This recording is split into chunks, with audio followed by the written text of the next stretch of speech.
Hey everybody, welcome back to Video Game. So today I got a fun and interesting episode for you guys this evening because Limited Run Games seem to have stepped in it again. If you don't remember, last year I covered the fact that they were selling CDRs in an actual case for D, the reprint on 3DO.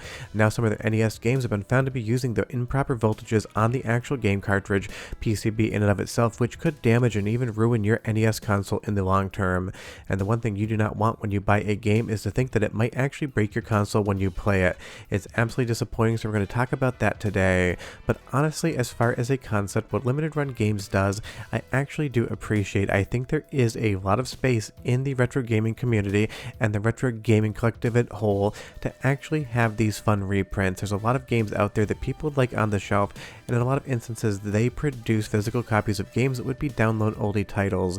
And you know I'm always advocating for video game preservation on the channel, and honestly, if it isn't on a disc, I don't usually buy it unless I absolutely love the game. I just don't love the idea of download-only titles because once the servers are dead, there goes your purchase. You never own it. You are just basically long-term renting it, and they can take it away whenever they want. But I purchased a copy of D's Director's Cut reprint from Limited Run Games to support both the concept of 3DO games getting reprints, and also I will tell anyone any day that D is an absolute horror masterpiece and Kenji Ino was an auteur who made some absolutely incredible games. So imagine my disappointment when I opened this up and found out that there were CDRs in the case, a $70 product that they just burned onto something that you could buy at Staples as a 100-pack back in the day. I talked to Todd Gill from Retro Frog. He's the first person to notice it, and I hadn't opened up my copy yet, so I decided to do it on video, and it ended up making the news. My video was used a ton of different places, and honestly, it was just absolutely shocking to find that this is the type of thing that Limited Run Games would send out because it was a conscious decision to choose a disc like this. It is not replicated, it's duplicated, and it's not like it accidentally snuck out of the factory on a CDR versus an actual game. You can just see here, this is the original copy that I received. Now, Limited Run Games did correct it. It took them about 6 months, but the fact that this made it out the door in the first place was very surprising. No one expected it. Everyone was disappointed. But now they have another issue because some of their NES reprints are using the incorrect voltage. It's using 3.3 volts versus 5 volts for the logic, and if that doesn't make much sense, I'll explain it in a little bit, but I can tell you right now, a good rule of thumb when it comes to voltages in electronics is you don't want to use the wrong ones. 5 volts should be 5 volt, 3.3 should be 3, and if it uses 12 volts, it should be 12 volts as well. And there is just a mismatch in that actual voltage. Now, sometimes hardware can run at the incorrect voltage. Something like a Japanese import console here, the Sharp Twin Famicom, would normally run off 100 volts off the wall, but you can run it on 120 volt wall plug in North America all day long. It really doesn't affect it because the power supply is built with tolerances to allow for that. But when it comes to the voltage for the logic levels, you do not want to deviate off of that. Basically, as far as I understand, that 3.3 volt is coming from a source that was never meant to supply power, and over time that can degrade your hardware and even completely stop it from functioning. And granted, I am showing Sharp Twin Famicom console here with some Famicom games, but it's the exact same concept. Limited Run Games sent out 2 games that use the incorrect voltage for the cartridges on the PCB, and that is going to present a very big issue moving forward. And this seems to be a trend with Limited Run Games. They're having a lot of issues with their quality control, and they just talk about the fact that additionally the cartridge has a ROM on it that has some bugs and even soft locks, which is definitely disappointing as well. But honestly, that happened back in the day, so these things can occur. But the disappointing part is somebody like LRG then talks about their manufacturer and how they had to change manufacturers, and that's where the problem comes from. Now, I am sure that is true. I'm not debating whether or not that's what actually happened, but as the company who sells the product, the onus and ownership of the issue has to be on you. This has been something I've always thought of and something that I practice in my own life. And you'll see here when they actually talk about the statement as to whose fault it was and what the issue was, they put it over to POPOW, the company that manufactured the cartridges versus their normal cart manufacturer. And I'm sure that is how it happened, but again, the ownership of the issue has to be on Limited Run Games because they are the vendor of the product and they need to be held responsible. Because something like using a different manufacturer for an NES PCB could result in an issue, but honestly, shipping a CDR, they had to package it, they knew what was inside of it. That is a conscious decision. Now let me explain a little bit about my previous background and why I do care about this so much, outside of the fact that I want you to get what you pay for, because retro gaming is important to me. For a long time, I worked as the team and brand manager for 2 divisions of one of the largest snow sports manufacturers in the world, and trust me, we had manufacturers that had issues all the time. We had a pair of goggles that were leather wrapped, and we basically did all the testing in the world on the adhesives, but on one corner in the factory, they made a mistake, and we started getting reports from customers that the leather was actually peeling off from the corner, and that's because they didn't properly apply the adhesive to one side. Did we tell the customers it was the manufacturer's fault in China? Absolutely not. We told them we are sorry, we're looking into it, we're going to fix it for you, we're going to take care of everything.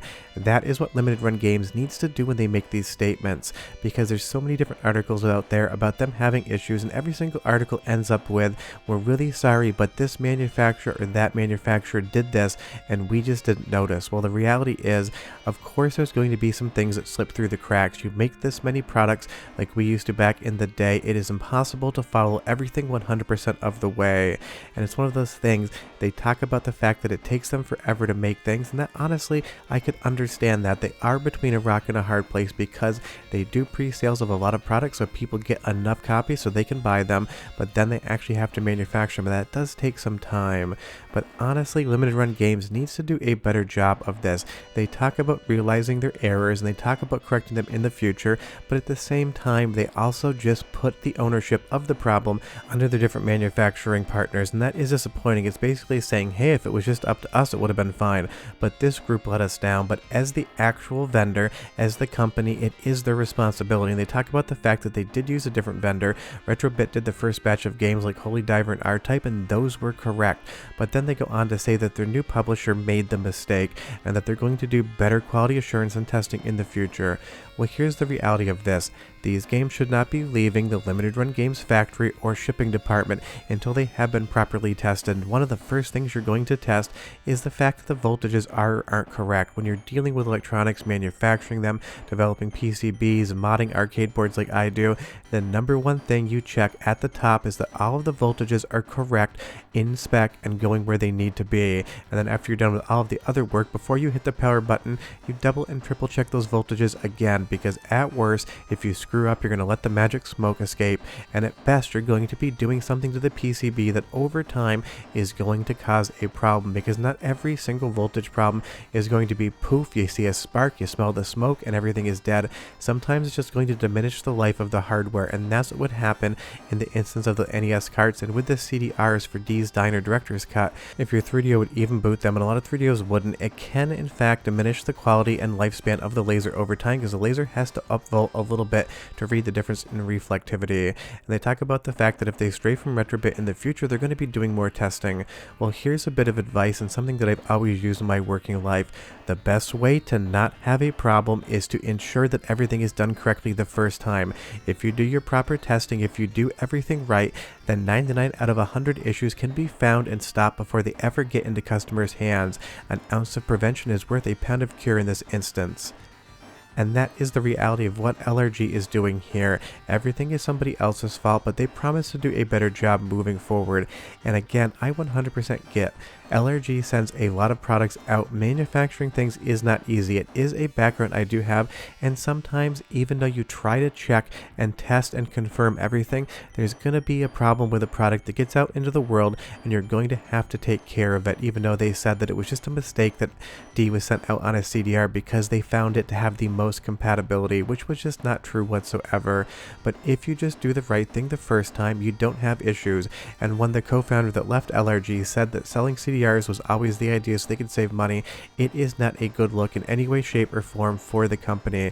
They're losing credibility in gamers' eyes, and the only thing that retro game collectors and fans want is to know that when they open up their wallets and they spend money that they worked for, that they are getting the product that they are promised. Sure, maybe the game isn't good, you're never promised a 10 out of 10, but when you buy a copy of a game, whether it's on 3DO or on the NES, you expect to get a replicated disc in the 3DO's instance, and on the NES you you expect to get a PCB and cartridge that wouldn't actually break your console. That's just something that should never go out the door and should be tested for. And the CEO talks about getting constant threats. Well, here's the reality of it. You are the CEO of the company. You have to bear that brunt, because let me tell you right now, I don't talk about it all the time, but I get at least one of those threats he's talking about monthly, and my channel is basically 99.99% pure optimism. Just do the right thing off the top and you won't have an issue. And if you're going to remanufacture PCBs for retro gaming hardware, make sure the voltages are correct. It is 101 level stuff. And I definitely love talking about LRG because I want you guys to get quality for your money. So that's the video. Leave me a comment down below. Bye-bye.